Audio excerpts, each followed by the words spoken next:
ओम शांति। 20 जनवरी 2026 की स्वर्गीय महावाक्य। मुरली का सार। मीठे बच्चे, बेहद के बाप को याद करना यह है गुप्त बात। याद से याद मिलती है, जो याद नहीं करते उन्हें बाप भी कैसे याद करेंगे। मीठे बच्चे, बेहद के बाप को याद करना यह है गुप्त बात। याद से याद मिलती है, जो याद नहीं करते उन्हें बाप भी कैसे याद करेंगे। प्रश्न। संगम पर तुम बच्चे कौन सी पढ़ाई पढ़ते हो जो सारा कल्प नहीं पढ़ाई जाती। उत्तर। जीते जी शरीर से न्यारा अर्थात मुर्दा होने की पढ़ाई अभी पढ़ते हो, क्योंकि तुम्हें कर्मातीत बनना है। बाकी जब तक शरीर में है तब तक कर्म तो करना ही है। मन भी अमन तब हो जब शरीर ना हो, इसलिए मन जीते जगत जीत नहीं, लेकिन माया जीते जगत जीत। ओम शांति। बाप बैठ बच्चों को समझाते हैं, क्योंकि यह तो बच्चे समझते हैं, बेसमझ को ही पढ़ाया जाता है। अब बेहद का बाप ऊंचते ऊंच भगवान आते हैं तो किसको पढ़ाते होंगे। जरूर जो ऊंचते ऊंच बिल्कुल बेसमझ होंगे। इसलिए कहा ही जाता है, विनाश काले विपरीत बुद्धि। विपरीत बुद्धि कैसे हो गए हैं। 84 लाख योनियां लिखा हुआ है ना, तो बाप को भी 84 लाख जन्मों में ले आए हैं। कह देते परमात्मा कुत्ते बिल्ली जीव जंतु सब में है। बच्चों को समझाया जाता है, यह तो सेकेंड नंबर पॉइंट देनी होती है। बाप ने समझाया है, जब कोई नया आता है तो पहले पहले उनको हद के और बेहद के बाप का परिचय देना चाहिए। वह बेहद का बड़ा बाबा और वह हद का छोटा बाबा। बेहद का बाप माना ही बेहद आत्माओं का बाप। वह हद का बाप जीव आत्मा का बाप हो गया। वह है सब आत्माओं का बाप। यह नॉलेज भी सब एक रस नहीं धारण कर सकते हैं। कोई 1% धारण करते हैं तो कोई 95% धारण करते हैं। यह तो समझ की बात है। सूर्यवंशी घराना होगा ना, राजा रानी तथा प्रजा। यह बुद्धि में आता है ना। प्रजा में सब प्रकार के मनुष्य होते हैं। प्रजा माना प्रजा। बाप समझाते हैं, यह पढ़ाई है। अपनी बुद्धि अनुसार हरेक पढ़ते हैं। हरेक को अपना अपना पाठ मिला हुआ है। जिसने कल्प पहले जितनी पढ़ाई धारण की है, उतनी अब भी धारण करते हैं। पढ़ाई कब छिपी नहीं रह सकती। पढ़ाई अनुसार ही पद मिलता है। बाप ने समझाया है, आगे चल इम्तिहान तो होता ही है। बिगर इम्तिहान ट्रांसफर तो हो ना सके। पिछाड़ी में सब मालूम पड़ेगा, बल्कि अभी भी समझ सकते हैं कि किस पद के हम लायक हैं। भल लज्जा के मारे सबके साथ साथ हाथ उठा देते हैं। दिल में समझते भी हैं, हम यह कैसे बन सकेंगे, तो भी हाथ उठा देते हैं। समझते हुए भी फिर हाथ उठा लेना, यह भी अज्ञान कहेंगे। कितना अज्ञान है। बाप तो झट समझ जाते हैं। इससे तो उन स्टूडेंट में अक्ल होता है। वह समझते हैं हम स्कॉलरशिप लेने के लायक नहीं हैं, पास नहीं होऊंगा। इससे तो वह अज्ञानी अच्छे, जो समझते हैं टीचर जो पढ़ाते हैं उसमें हम कितने मार्क्स लेंगे। ऐसे थोड़े ही कहेंगे हम पास विद ऑनर होंगे, तो सिद्ध होता है यहाँ इतनी भी बुद्धि नहीं है। देह अभिमान बहुत है। जब तुम आए हो यह लक्ष्मी नारायण बनने, तो चलन बड़ी अच्छी चाहिए। बाप कहते हैं, कोई तो विनाश काले विपरीत बुद्धि है, क्योंकि कायदे सिर बाप से प्रीत नहीं है, तो क्या हाल होगा। ऊंच पद पा नहीं सकेंगे। बाप बैठ तुम बच्चों को समझाते हैं, विनाश काले विपरीत बुद्धि का अर्थ क्या है। बच्चे ही पूरा नहीं समझ सकते तो फिर और क्या समझेंगे। जो बच्चे समझते हैं हम शिव बाबा के बच्चे हैं, वही पूरा अर्थ को नहीं समझते। बाप को याद करना यह तो है गुप्त बात। पढ़ाई तो गुप्त नहीं है ना। पढ़ाई में नंबरवार है। सब एक जैसा थोड़े ही पढ़ेंगे। बाप तो समझते हैं यह अभी बेबीस है। ऐसे बेहद के बाप को 3-3, 4-4 मास याद भी नहीं करते हैं। मालूम कैसे पड़े कि याद करते हैं, जबकि उनकी चिट्ठी आए, फिर उस चिट्ठी में सर्विस समाचार भी हो कि यह रूहानी सर्विस करता हूँ। सबूत चाहिए ना। ऐसे तो दे अभिमानी होते हैं जो ना तो कभी याद करते ना सर्विस का सबूत दिखाते हैं। कोई तो समाचार लिखते हैं, बाबा फलाने फलाने आए, उनको यह समझाया, तो बाप भी समझते हैं बच्चा जिंदा है। सर्विस समाचार ठीक देते हैं। कोई तो 3-4 मास पत्र ही नहीं लिखते। कोई समाचार नहीं तो समझेंगे मर गया या बीमार है। बीमार मनुष्य लिख नहीं सकते हैं। यह भी कोई लिखते हैं, हमारी तबीयत ठीक नहीं थी इसलिए पत्र नहीं लिखा। कोई तो समाचार ही नहीं देते, ना बीमार हैं। दें अभिमान है। फिर बाप भी याद किसको करे। याद से याद मिलती है, परंतु दे अभिमान है। बाप आकर समझाते हैं, मुझे सर्वव्यापी का 84 लाख से भी जास्ती योनियों में ले जाते हैं। मनुष्य को कहा ही जाता है पत्थर बुद्धि। भगवान के लिए तो फिर कह देते पत्थर भीतर के अंदर विराजमान है। तो यह बेहद की गलानी हुई ना। इसलिए बाप कहते हैं मेरी कितनी गलानी करते हैं। अभी तुम तो नंबरवार समझ गए हो। भक्ति मार्ग में गाते भी हैं, आप आएंगे तो हम बारिश जाएंगे, आपको ही बारिश बनाएंगे। यह बारिश बनाते हैं जो कहते हैं पत्थर ठिक्कर में हो। कितनी गलानी करते हैं। तब बाप कहते हैं यदा यदा ही धर्मस्य। अभी तुम बच्चे बाप को जानते हो तो बाप की कितनी महिमा करते हो। कोई महिमा तो क्या, कभी याद कर 2 अक्षर लिखते भी नहीं। दे अभिमानी बन जाते हैं। तुम बच्चे समझते हो हमको बाप मिला है, हमारा बाप हमको पढ़ाते हैं। भगवानुवाच है ना, मैं तुमको राजयोग सिखलाता हूँ। विश्व की राजाई कैसे प्राप्त हो उसके लिए राजयोग सिखलाता हूँ। हम विश्व की बादशाही लेने लिए बेहद के बाप से पढ़ते हैं। यह नशा हो तो अपार खुशी आ जाए। भल गीता भी पढ़ते हैं, परंतु जैसे ऑर्डिनरी किताब पढ़ते हैं। लेकिन गीता पढ़ने व सुनाने वालों में इतनी खुशी नहीं रहती। गीता पढ़कर पूरी की और गया धंधे में। तुमको तो अभी बुद्धि में है बेहद का बाप हमको पढ़ाते हैं, और कोई की बुद्धि में यह नहीं आएगा कि हमको भगवान पढ़ाते हैं।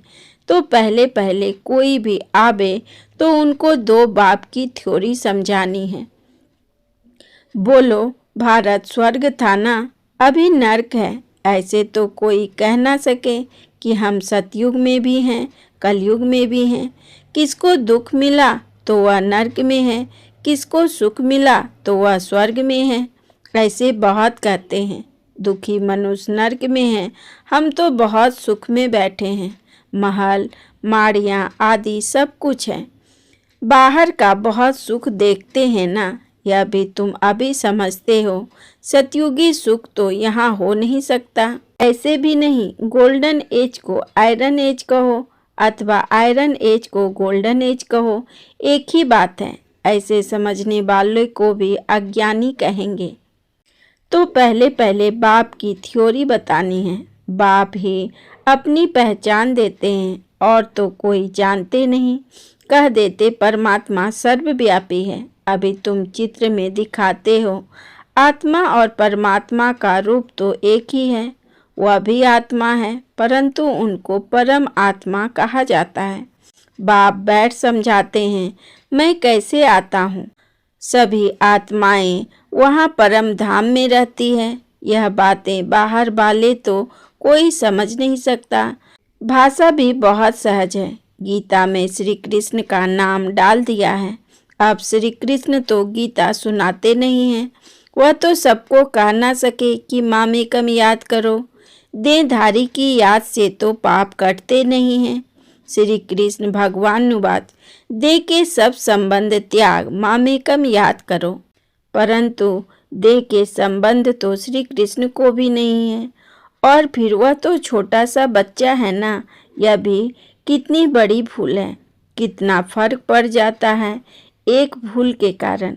परमात्मा तो सर्वव्यापी हो नहीं सकता, जिसके लिए कहते हैं सर्व का सद्गति दाता है, तो क्या वह भी दुर्गति को पाते हैं? परमात्मा कब दुर्गति को पाता है क्या?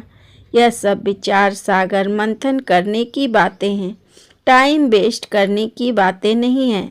मनुष्य तो कह देते कि हमको फुर्सत नहीं है। तुम समझाते हो कि आकर कोर्स लो, तो कहते फुर्सत नहीं। 2 दिन आएंगे, फिर 4 दिन नहीं आएंगे।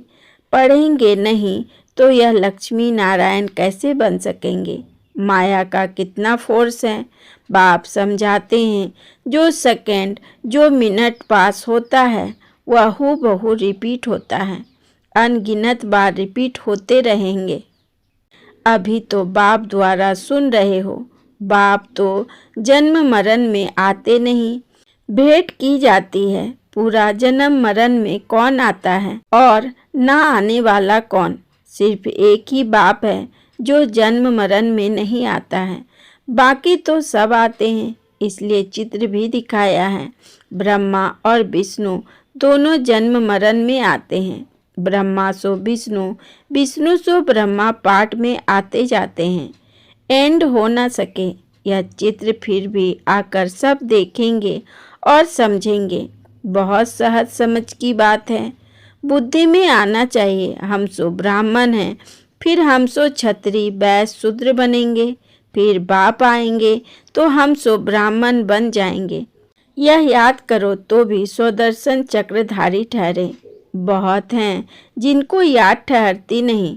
तुम ब्राह्मण ही स्वदर्शन चक्रधारी बनते हो, देवताएं नहीं बनते हैं। यह नॉलेज की चक्र कैसे फिरता है, इस नॉलेज को पाने से वह यह देवता बने हैं। वास्तव में कोई भी मनुष्य स्वदर्शन चक्रधारी कहलाने के लायक नहीं है। मनुष्यों की सृष्टि मृत्यु लोग ही अलग हैं। जैसे भारतवासियों की रस्म रिवाज अलग है, सबका अलग अलग होता है। देवताओं की रस्म रिवाज अलग है, मृत्यु लोक के मनुष्यों की रस्म रिवाज अलग है। रात दिन का फर्क है। इसलिए सब कहते हैं हे भगवान, हम सब पति दुनिया के रहने वालों को पावन बनाओ। तुम्हारी बुद्धि में है। पावन दुनिया आज से 5000 वर्ष पहले थी, जिनको सतयुग कहा जाता है।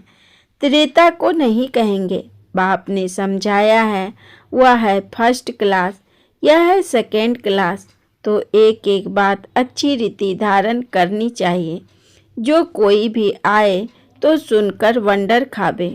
कोई तो वंडर खाते हैं, परंतु फिर उनको फुर्सत नहीं रहती। जो पुरुषार्थ करे फिर सुनते हैं पवित्र जरूर रहना है। यह काम विकारी है जो मनुष्य को पतित बनाता है। इनको जीतने से ही तुम जगत जीत बनेंगे। बाप ने कहा भी है काम विकार जीत जगत जीत बनो। मनुष्य फिर कह देते मन जीते जगत जीत बनो। मन को बस में करो। अब मन अमन तो तब हो जब शरीर ना हो, बाकी मन अमन तो कभी होता ही नहीं। देह मिलती है कर्म करने के लिए, तो फिर कर्मातीत अवस्था में कैसे रहेंगे? कर्मातीत अवस्था कहा जाता है मुर्दे को। जीते जी मुर्दा, शरीर से न्यारा। तुमको भी शरीर से न्यारा बनने की पढ़ाई पढ़ाते हैं। शरीर से आत्मा अलग है। आत्मा परम धाम की रहने वाली है। आत्मा शरीर में आती है तो उनको मनुष्य कहा जाता है। शरीर मिलती ही है कर्म करने के लिए। एक शरीर छूट जाएगा, फिर दूसरा शरीर आत्मा को लेना है कर्म करने के लिए। शांत तो तब रहेंगे जब कर्म नहीं करना होगा। मूल वतन में कर्म होता नहीं। सृष्टि का चक्र यहाँ फिरता है। बाप को और सृष्टि चक्र को जानना है। इसको ही नॉलेज कहा जाता है। यहाँ आंखें जब तक पतित क्रिमिनल है तो इन आँखों से पवित्र चीज देखने में आ नहीं सकती। इसलिए ज्ञान का तीसरा नेत्र चाहिए।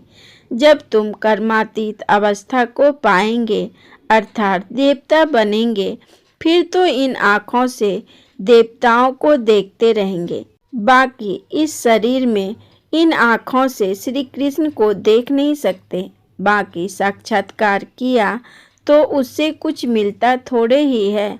अल्पकाल के लिए खुशी रहती है, कामना पूरी हो जाती है। ड्रामा में साक्षात्कार की भी नूद है, इससे प्राप्ति कुछ नहीं होती।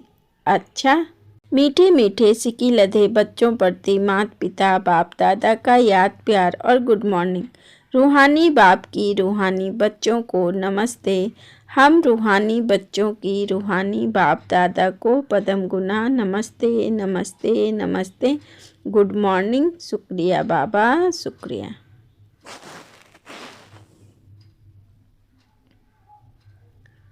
धारणा के लिए मुख्य सार। नंबर 1, शरीर से न्यारी आत्मा हूँ। जीते जी इस शरीर में रहते जैसे मुर्दा। इस स्थिति के अभ्यास से कर्मातीत अवस्था बनानी है। नंबर 2, सर्विस का सबूत देना है। देभान को छोड़ अपना सच्चा सच्चा समाचार देना है। पास विद ऑनर होने का पुरुषार्थ करना है। वरदान, अपने शांत स्वरूप स्टेज द्वारा शांति की किरणें फैलाने वाले मास्टर शांति सागर भव। अपने शांत स्वरूप स्टेज द्वारा शांति की किरणें फैलाने वाले मास्टर शांति सागर भव। विस्तार में बाबा ने कहा, वर्तमान समय विश्व के मेजॉरिटी आत्माओं को सबसे ज़्यादा आवश्यकता है सच्चे शांति की। अशांति के अनेक कारण दिन प्रतिदिन बढ़ रहे हैं और बढ़ते जाएंगे। अगर स्वयं अशांत नहीं भी होंगे तो औरों के अशांति का वायुमंडल वातावरण शांत अवस्था में बैठने नहीं देगा। अशांति के तनाव का अनुभव बढ़ेगा। ऐसे समय पर आप मास्टर शांति के सागर बच्चे अशांति के संकल्पों को मर्ज कर विशेष शांति के वाइब्रेशन फैलाओ। स्लोगन, बाप के सर्वगुणों का अनुभव करने के लिए सदा ज्ञान सूर्य के सम्मुख रहो। बाप के सर्वगुणों का अनुभव करने के लिए सदा ज्ञान सूर्य के सम्मुख रहो। आपको आज की मुरली का सार कैसा लगा कमेंट में ज़रूर लिखकर बताएं। आपको आज की कौन सी पॉइंट सबसे ज़्यादा टच हुई। अगर वीडियो अच्छा लगा हो तो लाइक शेयर और सब्सक्राइब करें। कल फिर मिलेंगे नई मुरली के साथ। ओम शांति।